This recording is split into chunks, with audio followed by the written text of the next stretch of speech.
El escondite de Helga, capítulo 9, de Bárbara Cartland.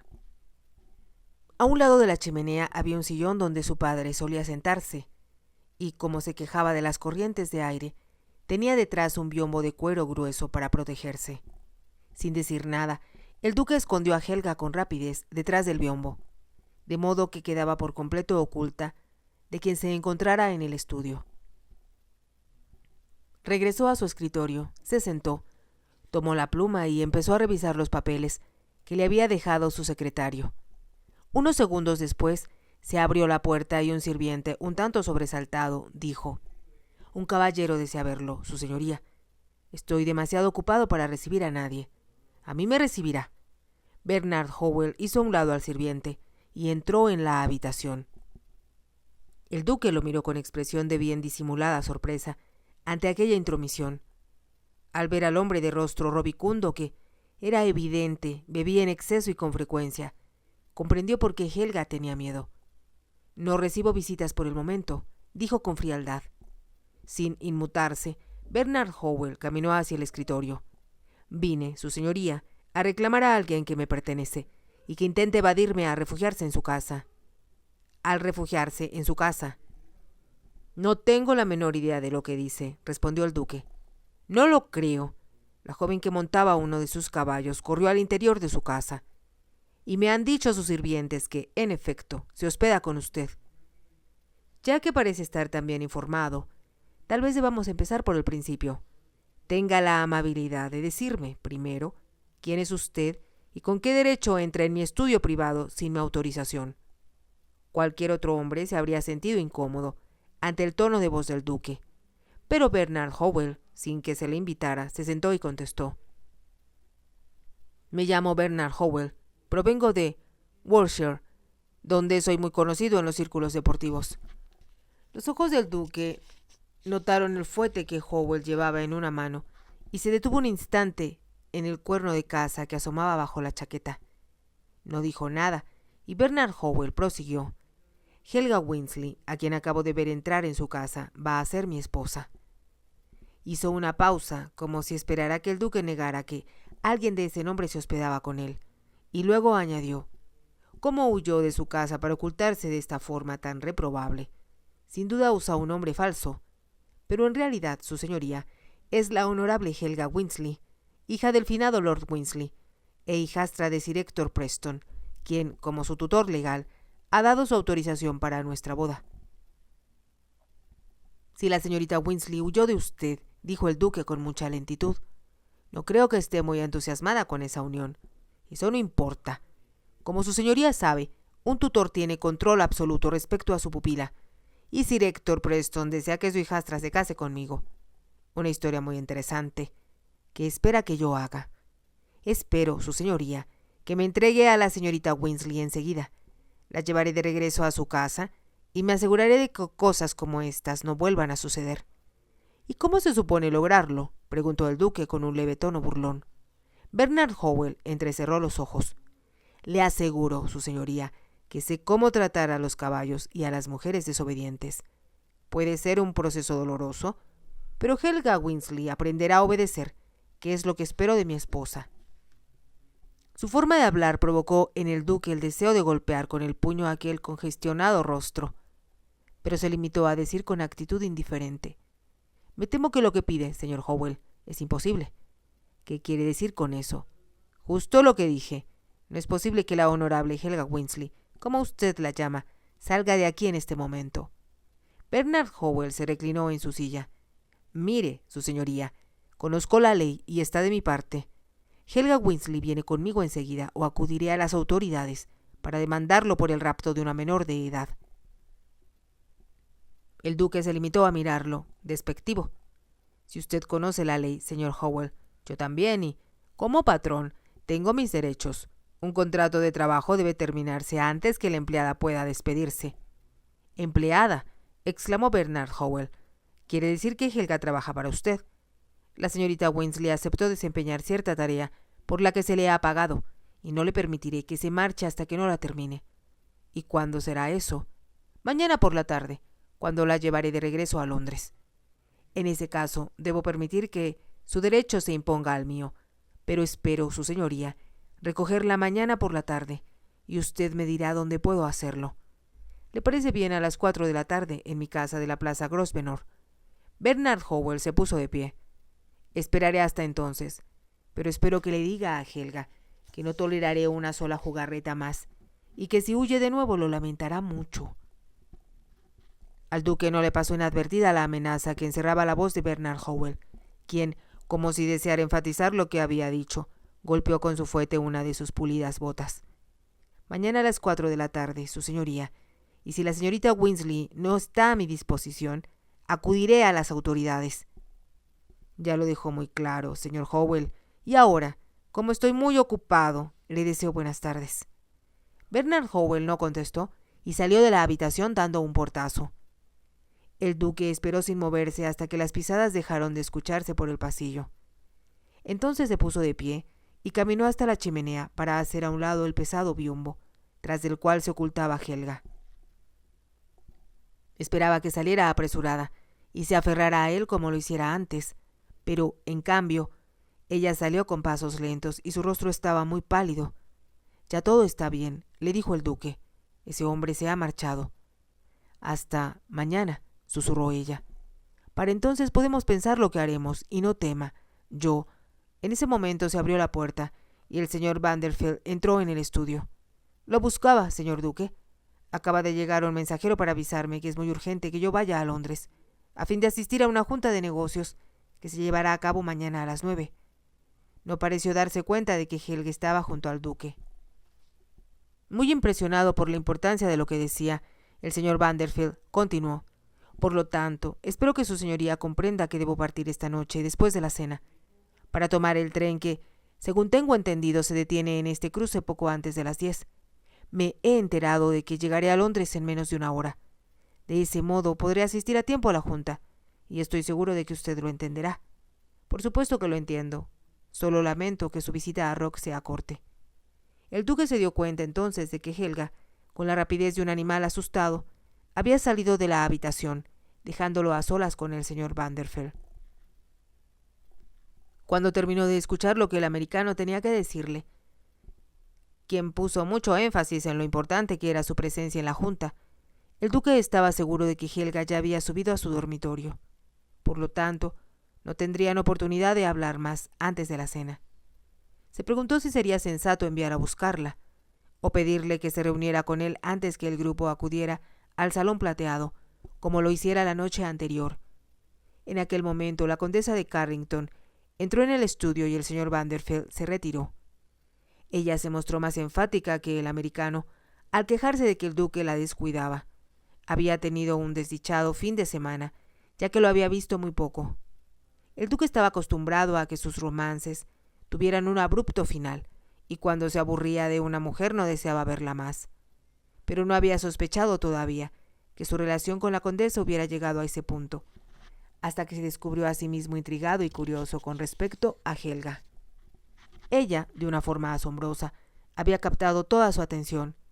Apenas había escuchado a la condesa mientras conversaban durante las comidas, y había evitado, con una habilidad nacida de la experiencia, estar a solas con ella. Sabía que lo que más la enfurecía era que no hubiera acudido a su dormitorio, después de que todos se habían retirado a dormir, y al día siguiente no le había dado ninguna explicación. «Hemos sido tan felices juntos, Hugo», decía ahora la condesa, preciosa con un vestido verde que reflejaba sus verdes ojos rasgados. «¿Cómo puedes ser tan malo y permitir que yo sea la anfitriona de tus amigos mientras que tú desapareces?» «Tengo mucho que hacer», respondió el duque con vaguedad. «Y, bien sabes, la reunión se organizó para el señor Vanderfield y debo atenderlo. Acabo de enterarme de que se irá después de la cena. Eso significa que, al menos esta noche, estarás libre de él». Era evidente que había un significado más profundo en las palabras de la condesa, y sus ojos tenían un brillo que el duque había visto en muchas ocasiones anteriores. Se acercó más a él para tocarle la mejilla con sus largos dedos. «Te amo, Hugo», dijo con suavidad, «y cuando no estás en mis brazos y me besas, todo lo demás me parece un enorme desperdicio de tiempo». «El tiempo siempre es escaso cuando se ofrece una reunión y, por lo tanto, debes disculparme, Betty, si posponemos esta conversación hasta que tenga menos ocupaciones. El duque eludió los brazos de la condesa y se acercó a la puerta. Debo ocuparme de ordenar un carruaje para que conduzca al señor Vanderfield a tomar el tren a tiempo, y creo que sería cortés de mi parte que lo acompañara a la estación. Vamos, Hugo, eso no está necesario, empezó a decir la condesa, pero el duque se había alejado y ella estaba sola en el estudio. Lanzó una indignada exclamación y golpeó el suelo con el pie, furiosa por el desdén del duque. No se le ocurrió pensar que ya estaba cansado de ella y que sería la última vez que lo vería a solas.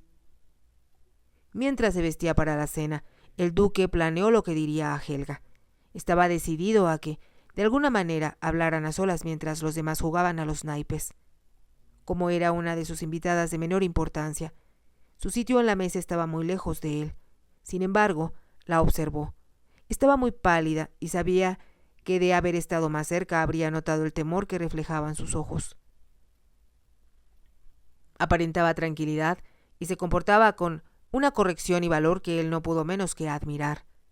La mayoría de las mujeres, en la posición en que ella se encontraba, se pondrían histéricas, se aferrarían a un hombre, llorarían en su hombro y repetirían sin cesar cuán asustadas estaban.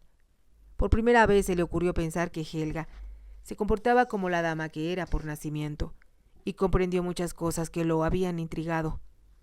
No era una actriz, ni nunca lo había sido, y sin duda solo porque necesitaba el dinero que él estaba dispuesto a pagar, había accedido a desempeñar el papel de su prometida. Pero, ¿por qué al huir de ese hombre, Howell, había acudido a Milly? Fue entonces que el duque adivinó la verdad. Christopher Forsyth, quien era íntimo amigo suyo, le había contado muchos años atrás quién era Milly en realidad, y comprendió que si consultaba el nombre del padre de ella en el libro de Burke acerca de los caballeros de la nobleza, descubriría que él tenía otra hija, que sin duda se había casado con Lord Winsley. Helga debía ser sobrina de Milly. A eso se debía que estuviera disponible y fuera la persona ideal que se necesitaba para desempeñar el papel de su prometida ante el señor Vanderfield. El duque se sintió encantado de haber resuelto lo que parecía un insoluble enigma, y anhelaba comentarlo con Helga, para asegurarse de que estaba en lo correcto y descubrirlo todo con exactitud. Pero cuando los caballeros se reunieron con las damas en el salón plateado, después de la cena, y la condesa corrió hacia él, advirtió, consternado, que no había señales de Helga. El duque sabía que sería un error preguntar a Betty Carrington, que era muy celosa, a dónde había ido la más joven y menos importante de sus huéspedes. Por lo tanto, tuvo que esperar casi media hora, hasta que un sirviente le indicó que el carruaje estaba ya en la puerta, y que el señor Vanderfield y su hija estaban a punto de bajar de sus habitaciones. El duque salió al vestíbulo para esperar a los Vanderfield, quienes habían subido en cuanto terminaron de cenar para cambiarse de ropa. «Iré a despedirlos», indicó. «No voy a permitirlo, señor duque», dijo el señor Vanderfield. «Debe quedarse con sus invitados. Lamento tener que partir de esta manera tan precipitada, pero como sabe, los negocios son los negocios, y tienen preferencia sobre todos los demás». «Tiene razón», respondió el duque. Sin embargo, hizo un esfuerzo más por acompañar a los Vanderfield, pero ellos no se lo permitieron. Cuando caminaban hacia la puerta, pudo preguntarle a Virginia: «¿Se despidió de usted la señorita Grosvenor?» «Sí, pero enseguida subió a acostarse mientras yo iba a cambiarme. Dijo que tenía jaqueca». «Lamento saberlo». El señor Vanderfield repitió una vez más cuánto habían disfrutado él y Virginia de la visita, añadiendo que esperaba que se reunieran de nuevo en Londres.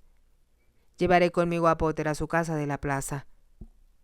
Estoy ansioso de que lo conozca». «Espero que sea pronto», respondió el duque. Entonces el cómodo carruaje, tirado por dos excelentes caballos, partió, y él agitó la mano en señal de despedida antes de regresar al vestíbulo. Le enfurecía pensar que no había podido ver a Helga. Por su mente cruzó la idea de acudir más tarde a su dormitorio, para hablar con ella, pues estaba seguro de que no podría dormir, preocupada por su futuro. Pero se dijo que, si lo hacía, ella sin duda se escandalizaría y de nuevo tropezó ante una barrera de pureza que no había encontrado en nadie más. La velada transcurrió con lentitud y para el duque fue muy aburrida. La condesa trató por todos los medios de convencerlo de jugar a la ruleta con ella, o hablar íntimamente en uno de los sofás, pero él, de alguna manera, se las arregló para evadirla, y después de 2 partidos de bridge, los cuales perdió porque no podía concentrarse en el juego, advirtió con alivio que el grupo empezaba a dispersarse. Le pareció que se tomaban demasiado tiempo para comentar el fin de semana y despedirse unos de otros, pero por fin subieron con lentitud la imponente escalinata para dirigirse a sus dormitorios. El ayuda de cámara esperaba al duque y él, de nuevo, cuando se quedó a solas, se preguntó si le sería posible hablar con Helga. Miró el reloj y al ver que eran casi las 12:30 de la noche, comprendió que era imposible que la despertara, si estaba dormida, o que la perturbara apareciéndose de súbito si no lo estaba. Si se hubiera tratado de otra mujer, él no habría titubeado, y el duque recordó que algunas como Betty Carrington con seguridad lo habrían recibido con los brazos abiertos, a cualquier hora de la noche. Helga era diferente, y él estaba seguro de que, si intentaba verla, ella se rehusaría a dejarlo entrar, o se asustaría, porque consideraría que era incorrecto. Con razón no entendió cuando le ofrecí tomarla bajo mi protección, se dijo el duque con una mueca en los labios. Pero entonces se le ocurrió pensar que, tomando en cuenta las circunstancias, ella prefería aceptar su sugerencia que convertirse en esposa de Bernard Howell y someterse a su crueldad. El duque recordaba que él había asegurado que conocía la forma de someter a sus caballos y a sus mujeres. Como sabía juzgar a los hombres, comprendía que Howell era un hombre cruel y brutal, y que Helga había hecho lo correcto al escapar de él. ¿Cómo pudo desear su padrastro que se casara con un hombre como ese?, se preguntó. Le resultaba difícil tener que esperar hasta el día siguiente para verla y descubrir todos los detalles de una historia que se volvía más intrigante a cada momento. A la vez se daba cuenta, y era horrible pensarlo, que Howell tenía la ley de su parte. Si era verdad, y no había razón para dudarlo, que el padrastro había accedido al matrimonio, nada ni nadie podía impedirlo. Tengo que salvarla, se dijo el duque. Sin embargo, no tenía idea de cómo hacerlo sin que Howell lo tuviera con la soga al cuello. Ya el hombre había amenazado con demandarlo, y estaba seguro de que eso le causaría un gran placer. A la vez era intolerable pensar que Helga, tan inocente, tan sensitiva, se casara con un hombre que la maltrataría y que casi con toda seguridad la destruiría mentalmente. ¿Qué voy a hacer?, se preguntó el duque, cuando al fin se metió en la cama y permaneció despierto en la oscuridad. Toda la historia daba vueltas en su mente, pero no podía encontrar la respuesta a su pregunta. Estaba a punto de quedarse dormido cuando algo lo perturbó. No fue un ruido, pero se dio cuenta de que había alguien cerca de él. No se lo podía explicar porque no parecía ninguna razón para que se sintiera de pronto alerta. Pero no cabía duda de que estaba despierto y era como si alguien le hiciera una advertencia. ¿Pero advertencia de qué? Me dejó llevar por mi imaginación, pensó. A pesar de todo, como experimentaba una inquietud incontrolable, saltó de la cama y abrió las cortinas para que entrara un poco de aire. Afuera, la luna convertía el jardín y el parque en una tierra encantada, de plateada belleza. En lo alto las estrellas parpadeaban y todo estaba impregnado de una mágica belleza. El duque solo podía ver 2 grandes ojos asustados que lo miraban suplicantes, y era como si Helga estuviera junto a él y le rogara que la salvara. «¡Demonios!», exclamó. «Tengo que verla. Es mejor que se escandalice a que sufra como sé que lo hace en este momento». Decidido, se dirigió hacia la puerta y entonces vio, en el suelo, una hoja de papel. El duque, incrédulo, observó la hoja de papel y se inclinó y la recogió. El duque encendió la vela junto a su cama y desdobló el papel que tenía ante sus ojos.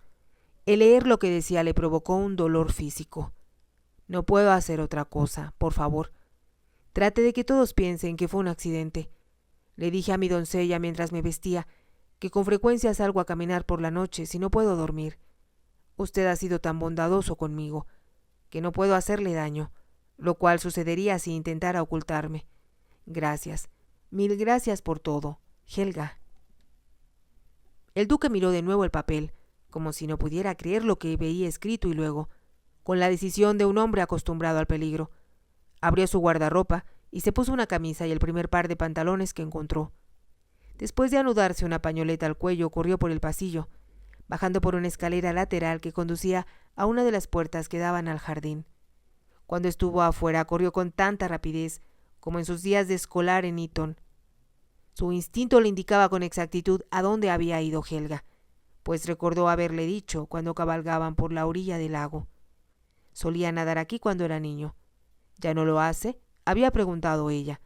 No con tanta frecuencia como me gustaría, confesó el duque. El lago ya no es tan profundo, excepto en la parte más lejana. Los jardineros piensan que es peligroso, aunque yo sospecho que exageran. Aquellas palabras regresaron a su mente, y creía ver a Helga escuchándolo mientras sus enormes ojos lo miraban atentos. Estaba seguro de que ella lo había recordado, y mientras avanzaba a toda prisa a través del jardín, y después por el huerto que bordeaba el extremo más lejano del lago, rezaba, como no había rezado desde hacía muchos años, por no llegar demasiado tarde. La luz de la luna iluminaba el paisaje, pero a la vez producía sombras atemorizantes que parecían surgir a su paso, como monstruos amenazadores. Si te ha gustado, te invito a que te suscribas, a que me regales un me gusta y actives la campanita para poder seguir escuchando esta historia. Gracias.